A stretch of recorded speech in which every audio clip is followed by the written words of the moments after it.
Hey guys. So I'm James Mitchell here for a lot of you guys who don't know me. Um, I wanted to do a live real quick. I wanted to actually upload a video and have a video on YouTube about my near death experience because I've shared my story many times throughout the years, but I've not yet uploaded my story to YouTube. And I figured since so many people search near death experiences on YouTube, I should have my near death experience on YouTube and what that was like. Um, so it's a very long story about me and how I ended up in the position I ended up in. And I'm going to try to kind of sum it up. Okay. But when we get to the actual near death experience, I'm not going to leave out a single detail because it changed my life. All right. And I hope that from my story and from my experience and sharing my experience, that it will help change other people's lives as well. Um, so I'm James. I'm 31 years old right now. I had a near death experience back when I was 23 years old. Um, I went to college. I went to three different colleges for three different associate degrees. And I was going to join the Air Force for aerospace propulsion, fixing jet engines. And when I went to go sign up to the Air Force, they told me that I couldn't. They told me that I had student debt that would have to be paid off first. Now, the Air Force apparently is the only branch of the military that you have to actually pay off your student debt. You can't have any kind of debt at all, actually, to join the Air Force. So I was like, okay, cool. Well, I'll go get a job and I'll start paying off my debt so that I could join the Air Force. And my life took a completely different turn. So on the job, I got a job landscaping that summer after seeing an Air Force recruiter, and I was landscaping about, I want to say, a month into landscaping. We had a property to cut, and it was like a huge mansion. And I kid you not, this property was the size of like three football fields. It was just this huge mansion, tennis court in the front, basketball court, in-ground swimming pool, this, that, you name it, they had it. So I'm in the front. I'm in the front of this property cutting the lawn on a 0 point turn lawnmower. It was a 38-inch Toro lawnmower, 0 point turn. And I'm cutting real close to the property line, and a tree branch, a pine tree, was sticking out, and the tree branch had cut me right in my face, threw me off the lawnmower. Luckily, I had safety glasses on. But as I'm going down off the lawnmower and I'm falling off, I'm like, and your first instinct is to grab something. So I grabbed onto this safety mechanism of the lawnmower that springs up when you let go. But while it's held down, the lawnmower stays on and it stays active. And so I grabbed onto it, and the lawnmower stayed on, but it also did a 0 point turn real quick because I pulled back on that same handle, and my left foot touched the ground while my other foot was still on the lawnmower. And the foot that had touched the ground went under the lawnmower as it did a 0 point turn right over the back of my Achilles. And it sounded like a tree branch had gotten caught up in there. And the moment that the moment that it happened, I almost had a flashback there of it. The moment that it happened, it just sounded like a tree branch, and I didn't feel anything, but I looked up and I knew like my foot just got ran over, but I didn't look at it. I didn't know how bad it was, but in that very moment, I looked up and I gasped like the biggest gasp that I could ever take, and I shot towards the clouds like a beam of light. I just started seeing the clouds get closer and closer and closer, and as I hit the clouds, there was this bright flash of white. And then before I know it, I'm just standing here in front of four tall people. And I mean, I look up and they're 9 to 10 feet tall. Like, I looked up at their faces, and they were wearing white robes. They were wearing white robes. And their faces were just peaceful, happy. They were smiling. And these four tall beings were just looking at me. And I look over off into the back over the shoulder of the last person there. And I see golden gates in the background. And right then and there, I knew, or even before I could process that thought of where I was, the third person from the left started reaching their hand up like this and gently touched me right here. And when that person touched me, there was this energy that went from him into me from here and went through my entire being down to my feet and shot out in every direction. And this energy that went through me, I can only describe as love. This energy was blissful, was peaceful, was warm. It was tranquil. There was no pain. It was just beautiful. And it shot out in every direction around me infinitely, just expanded out everywhere throughout all of heaven. And I didn't have time to speak or ask a question or even think. This all happened in what we would call a moment, like 1/100th of a second here on Earth, from the time I shot up to this whole experience. So that moment he touches me and I feel this love just immerse my soul, every fiber of my soul. He said in my head without his mouth moving, "It is not yet your time." And when that happened, after that energy flew out everywhere and he said that, I started to fall back. And on my way down, the woman to his left, which would have been my right, said, without her mouth moving, said to me in my head, "You have much more good to do in the world." And then I fell back down and snapped back into my body. And I looked at my foot, and my foot was hanging off halfway through the back. The lawnmower had cut clean through my Achilles tendon, a few other tendons, some major nerves, and a major artery. And so at that point, I'm looking at my foot. I'm like, I'm going to die if I don't get like help like immediately. And so I was only with one person on the job that day at the landscaping. And he was like literally like 100 yards away, right? Weed whack in the middle of the property. So I'm looking around for a rock or something to throw to kind of get his attention. I'm kind of in a panic, but I'm also kind of staying calm because I know this is a life-threatening injury. And I couldn't find anything to throw to try to get his attention. And it dawned on me that's a far distance. I might not even be able to throw something that far. So I reach in my pocket after not being able to find a rock or anything to throw, and I grab my phone out and I wind my phone up ready to throw it at him, thinking I could throw this phone 100 yards, right? And I look at my phone and I'm like, wait, I could call 911. So I opened up the app, called 911, and she asked me if I knew where I was, and I didn't know the address of where I was.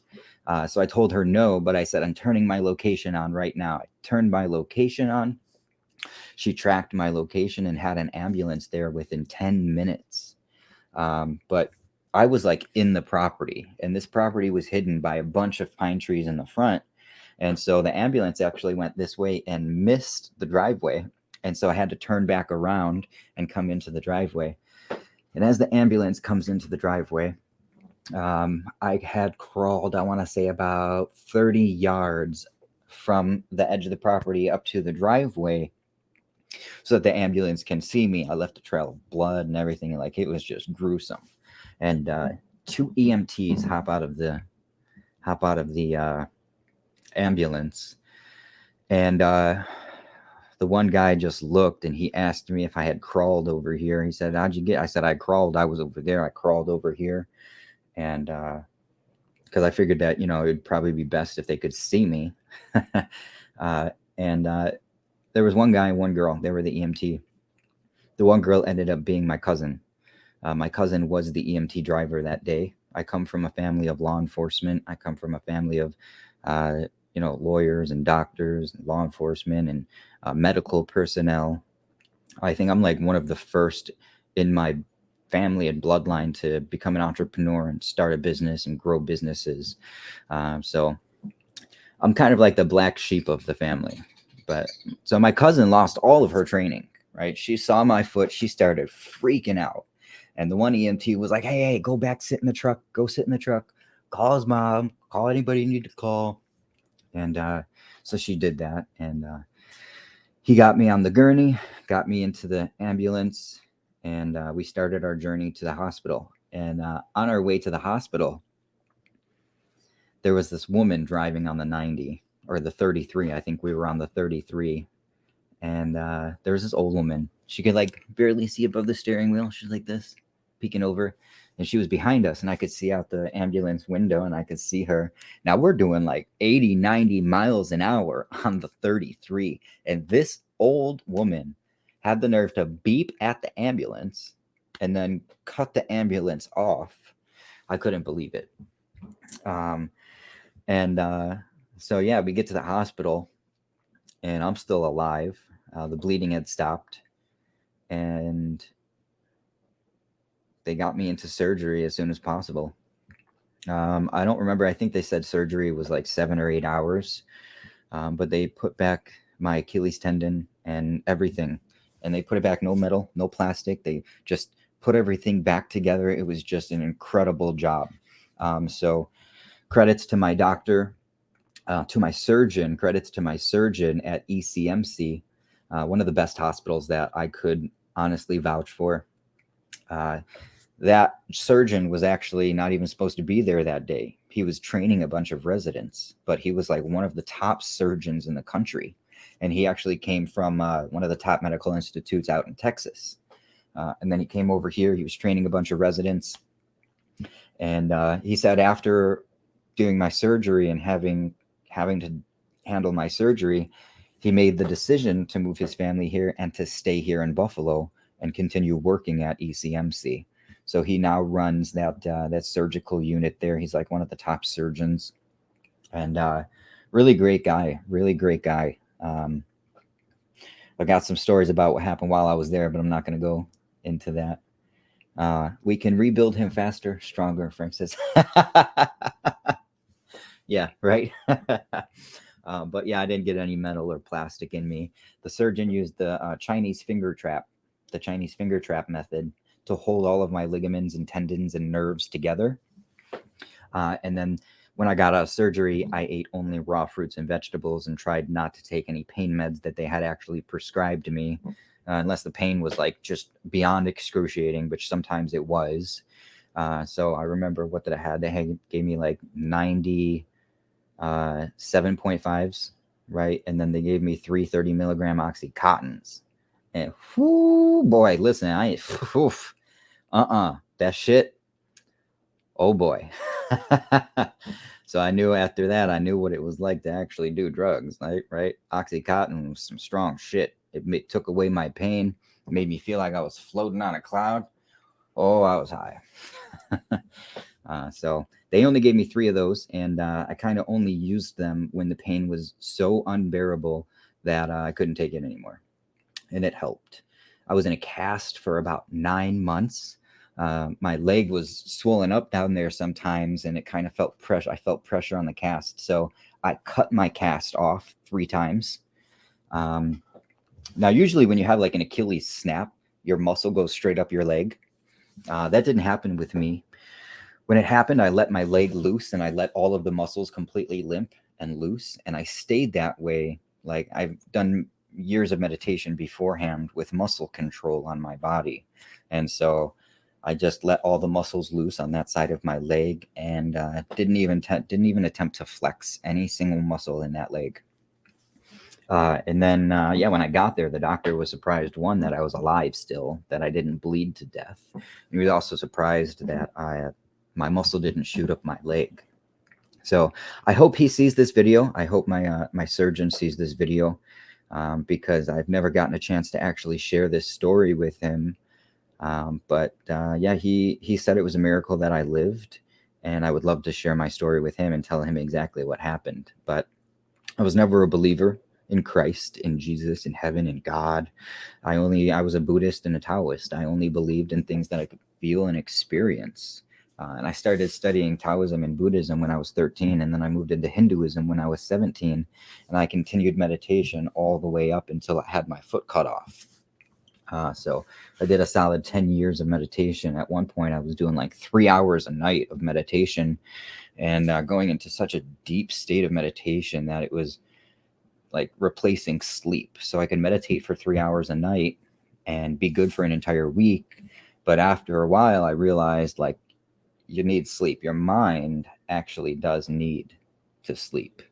And so I started to meditate 3 hours a night and then sleep 3 hours a night, and realized that that was really just kind of the best combination. So anyways, after surgery, I ate only raw fruits and vegetables. I did research into what nutrients and vitamins and minerals that the muscles actually need. And then I ate only those specific fruits. I went to Google and then found out which fruits had those vitamins and nutrients and minerals. And then I mainly just ate only that. So like things like mangoes and guava and oranges, pretty much anything that has a bright color. So I healed up pretty well. After 9 months, I got my cast off and I had to relearn to walk again. It's been, I want to say 7 years. No, it's been 8 years now since my injury. And 8 years later, here we are finally putting a video up to YouTube to share my experience with you guys. That like, yes, Christ is real. Heaven is real. It's a non-physical frequency. Like we're on a physical realm. All the frequencies here that we can see, feel, and touch and smell, these are physical frequencies. But where heaven exists, it's a non-physical frequency. It's a spiritual realm, if you'd like to call it, something like that. And it was just an incredible experience. I had an incredible experience, and it changed my life, guys. I didn't join the Air Force. I didn't join the military afterwards. What I did, I went on to, after I got my cast off, my mother actually had passed away. And shortly before that, I lost my girlfriend of 4 years. And then my mother passed and I went homeless. Her boyfriend called the cops on me and told them to like pretty much kick me out of the house. He didn't want me there because he had plans on taking everything and moving out of the house. So he took the boat, the cars, he took all of my mom's possessions, all of my possessions, and whatever he didn't take got thrown out into the garbage. So I had to start over at that point. And by then I was 24. I was 24 years old when I had to start over. I went homeless for 2 years. I didn't have a home. I was sleeping on park benches. I was sleeping in laundromats. I was couch surfing rave houses. I was sleeping in my buddy's car every once in a while. It got rough. The winters were cold. And then during one of the winters, the way I became not homeless anymore, a buddy of mine vouched for me and asked his parents if I could stay with them.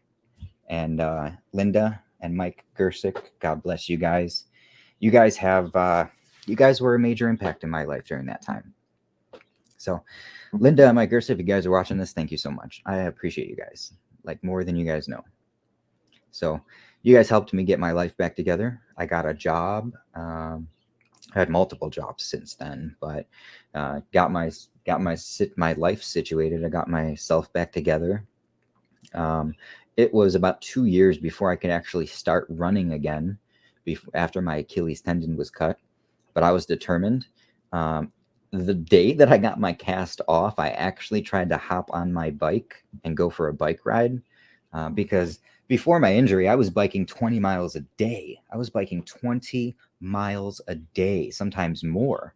And then I would even run an additional 5 to 10 miles a day. And I loved it. I would meditate while I would run, and I was on only raw fruits and vegetables. So I literally could run for 20 miles. I did a 20-mile run once without stopping, accomplished it in 2 hours. I didn't break a single sweat until I actually came to a stop at my destination. And I felt one small drop of sweat. And I was like, this is it, guys. This is it. Raw fruits and vegetables, meditation, exercise, running. Like, this is it. This is prime. And I was doing this. Nobody else my age was, that I knew was exploring this kind of avenue of life. And so I've always been endowed into and immersed into holistic ways and into non-physical existence. So that's my story. When I tried to hop on my bike, though, after I got my cast off, my family and my neighbors, they were all like, Jimmy, you better not be doing that. Get your ass in the house. I grew up in the hood. So during this time, like, you know, my neighbors, they were all shouting at me, get your ass back in the house. They knew what happened, and they were like, they saw I wasn't ready. It was tough too. It hurt. It hurt trying to hop back on a bike after having that injury. But here we are 8 years later. I can run, I can jump, I can skip. However, I've been kind of like this with my hip, right? So not being able to use my left side for like 2 years, my right side kind of compensated for it. So my balance on my right leg is just like 110%. The strength in my right leg and the balance and everything, I could literally just do a jump roundhouse spin kick on my right leg and land right back on my right leg because I've got that balance, strength, and power in my right leg. My left leg, however, I've lost, a decent amount of power in my left leg. I used to skateboard too. Like I used to be a really, really good skateboarder. I could pull a fakie 540 big flip, no problem. I could do fakie 540 big flips over 3 sets and 5 sets. I could do 360s, 360 kick flips, triple varial flips, nightmare flips, you name it. Switches, I could do pretty much anything, flips and whatever, you name it. I still to this day don't have the full power back in my leg to be able to ollie like I used to because I'm goofy when I skate. I skate goofy like this way. And so my left leg that got injured is in the back. And it doesn't have as much power. It doesn't have as much push power. I don't have as much jumping power. So it's still a battle to this day. But because I was compensating for so long, even today, I still compensate with my right leg. And it's something that I'm still trying to work on. But my hip has gotten thrown off. My lower back acts up. I have sciatica pain on the daily basis. Because of that, it even threw off my upper back and my neck. And then 3 years after my injury, I actually got into a cycling accident.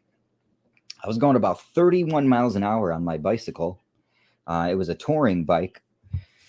And there was a car that decided to stop in a walkway.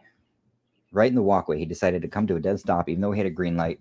And I was counting on him going so that I could clear it. And I'm going 31 miles an hour. He came to a dead stop, and I rammed so hard, bent the frame of my bike, just demolished his fender and tailpiece, his taillights, his bumper, his fender. It just got demolished to pieces. I did a slow motion front flip over his car. The bike launched me up. I went over the car and glided my finger across the car. And I remember mid-air, I'm like, oh, that's dirty. And then I landed on my feet on the sidewalk. It was like some Spider-Man shit. But that incident, I buried myself into the drop bars. I had a hematoma on my leg from where the drop bars actually impacted my leg. And then something happened with my collarbone or something up here that I still to this day haven't got checked out. It's still fucked up, right? So between all that, I experience physical pain on a daily basis. And I try to do as much, stretching and everything that I can, but I need a chiropractor. That's what it comes down to. I got to go see a chiropractor. I got to get back into the doctor and see my surgeon and do a checkup. I've been procrastinating all of this for the past 5 years because I've been building a business, and I'm trying to build a business. And we're trying to provide over 1 million jobs to people in America and across the world to help them make more money during this new world, where prices are going up. Everything's more expensive. Your current 9-to-5 isn't going to cut it. You got to find ways to make more money online. And so my calling, the heavens have elected me to share my experience with you guys, to tell you that love is the most powerful frequency in existence. It is the most powerful thing that you could ever feel or experience. And love is not something that you experience from someone else. You can't experience love from someone else. Love is an internal frequency that comes from in here in the center of your soul. That's where the frequency emanates from. And so when you sit down to meditate and you focus on this and you focus on producing the frequency within the center of your soul to love, to just love, and I'm talking unconditional, like what Jesus had showed me was unconditional. And now I'm here back on earth, and I get to hopefully learn to produce that same frequency with inside my being. It's a battle. This is a lifelong journey for me, trying to be able to produce this frequency within myself so that others can feel and experience the same thing, the same way Jesus did when he walked the earth. Okay. And he's not coming back, guys. Jesus is not coming back. There may be another Christ at some point, but Jesus is up there. He's not coming back, guys. He's up there. All right. I later found out that the woman to his left was Mother Mary. So I was greeted by Jesus and Mother Mary. And it took me years to figure out the other two. One guy had black curly hair, a black curly beard like this, with a mustache like this, except it was black and curly. And he was holding on to a key. He was holding a key. And he was at the very end. So it goes him, another guy, Jesus, Mother Mary. So person number one, I believe to be St. John. And then there was another guy who was holding a book, and he had white hair, a white beard. Jesus had brown hair. He had brown hair like this. He wasn't as white as me. He was tan, like he was European tan.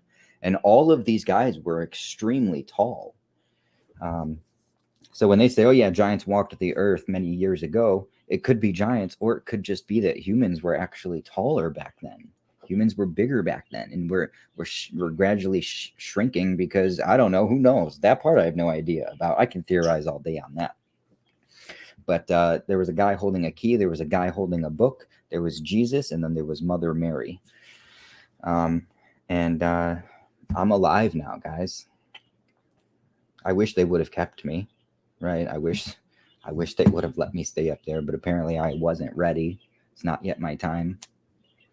Ever tried bartering service? When you were starting, you would barter marketing for their services.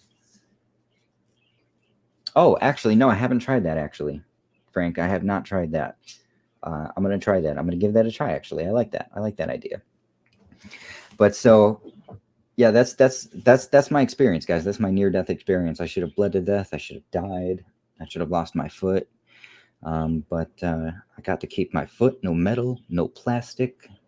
I'm left with an experience of the divine and an experience that I know is true, that I know is real, because it wasn't like, oh, I'm tripping out right here, man. No, like I left. I was up there. And they sent me back. He told me it's not yet my time, and that I have much more good to do on earth. And honestly, that could mean anything, right? Right now, I'm building an entire business to help provide jobs to people across the world.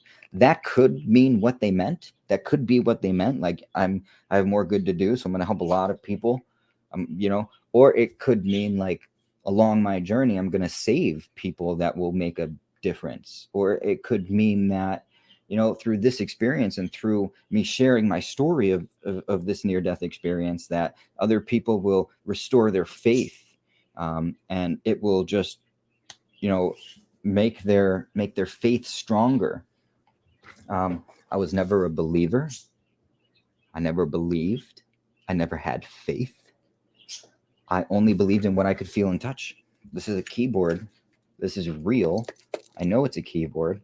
I could leave my house right now, come hang out with you, and say, I have a keyboard at home on my desk because I'm right here experiencing it. I can feel it, right? That's what it was like in heaven. I could feel it. It was an experience. I was there. I felt the love. Now, if Jesus didn't touch me and let that love emanate through my being to let me feel that, then I would agree with A lot of people have told me that it was just a DMT experience, that your brain releases chemicals and blah, blah, blah, blah, blah. But I didn't just see and experience, I felt. And that's a whole different level right there, right? I felt a feeling that I had never experienced in my life, something that I had never felt inside of me ever. And so now here I walk the earth again to share my story and tell people heaven is real. There are lords that control the order of this universe. There are lords, okay? There is only one God. There is only one God, but there are an infinite amount of lords. For everything pertaining to anything, there is a lord for it. You like sugar? Look, there's a lord of sugar out there somewhere, right? Jesus is deified as the Lord of love, and now I understand why. Now I know why. So yeah, I may have never been a believer. I may have never had faith, but through this experience, I now know the truth of reality. And with this, he gave me powers that I'm still discovering. One of the powers is the power to see past all your bullshit. I know when someone's lying. I know what you feel. I know what you think. It's almost as if I can read minds. And so I help people through that way. I help people.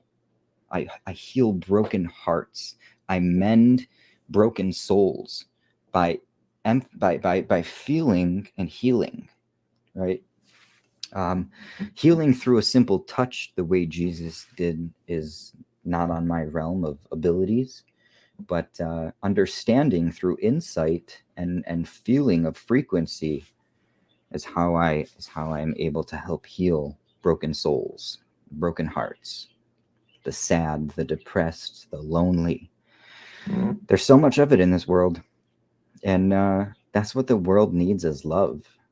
And within the whole order of the universe, there is order. There are other beings out here in the universe. We are not alone. Just on Earth, we have millions of different types of entities. And this is only one planet.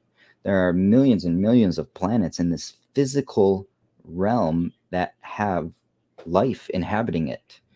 But going beyond that, people on Earth would say that they were visited by other beings from different planets thousands of years ago, and even probably today. And thousands of years ago, they were deified as gods, right? That's not what God is. A God is not and it's not a physical entity. It's not a physical being, right? God is a term that we give to this ultimate frequency that exists everywhere throughout space and time. It exists throughout every molecule. It exists throughout every fiber of atom and subatomic particle. It exists within every quarks of every subatomic particle, of every atom, of every cell, of every strand of DNA. It is everything. That frequency that holds everything together and creates everything that we are and have is God. But the lords are not gods. They are on their way to becoming one with God, as you are as a human, as we are as humans. A long time ago, I said, very, very, very long time ago, I said, we grow, we learn, we become lords, we become one with God, just to be sent back over again and continue the cycle. And this is existence. We are the consciousness of the one, separated into many to experience multiple different things as an individual, as a singularity. But we're all still connected through that frequency of love. It extends everywhere throughout the universe. This is, there's so much to it. There is just so much to it that I could talk for hours about it. But the only thing that needs to be known, the ultimate wisdom and the ultimate advice, is that love is the answer. Unconditional love and compassion is the answer. It's the key. It's the key to becoming more yourself. It's the key to becoming conscious yourself. If you can sit and meditate and practice producing and holding that frequency of love, then you will succeed at anything you do. You've already succeeded at life if you can do that. All right.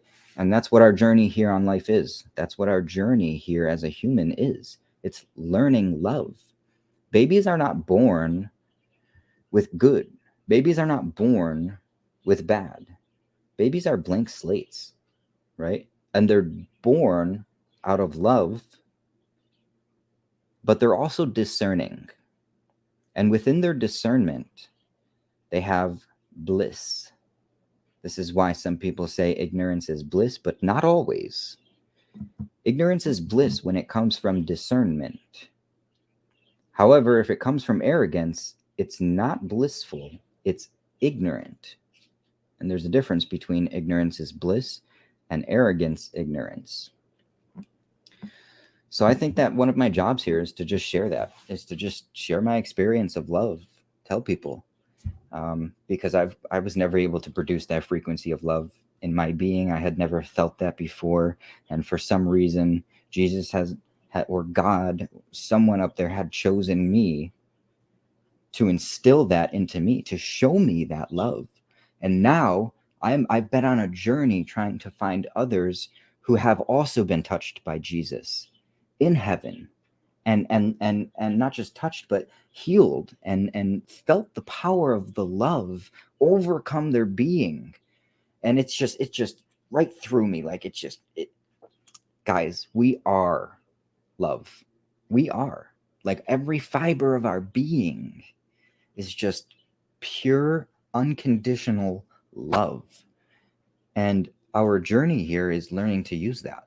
That's our journey. I have a belief. See, the only thing I know in existence is that I am. The only thing I know in existence is that I am, and he is, and we are. But when it comes to, everybody else's journey and experience, I don't know. I don't know what your journey is. I don't know why you're here, but I believe that we're here to experience and learn love. And when you do that, up you go. You get unplugged out of the matrix. You're ready. You're ready for that next phase. So if I could leave you guys with one piece of wisdom and advice, handle your dealings. Take care of your debt. Learn to love, and everything you do with compassion. And let your goal be to use love within everything that you do. And don't leave this earth unless you've taken care of all of that. Learn to love. That's my advice. God bless you guys. I pray for you guys every night. I pray for Earth. I talk to Jesus. I pray to God. And I hope that everybody here who watches this video learns to use love, because it's something that can change the world. God bless you guys.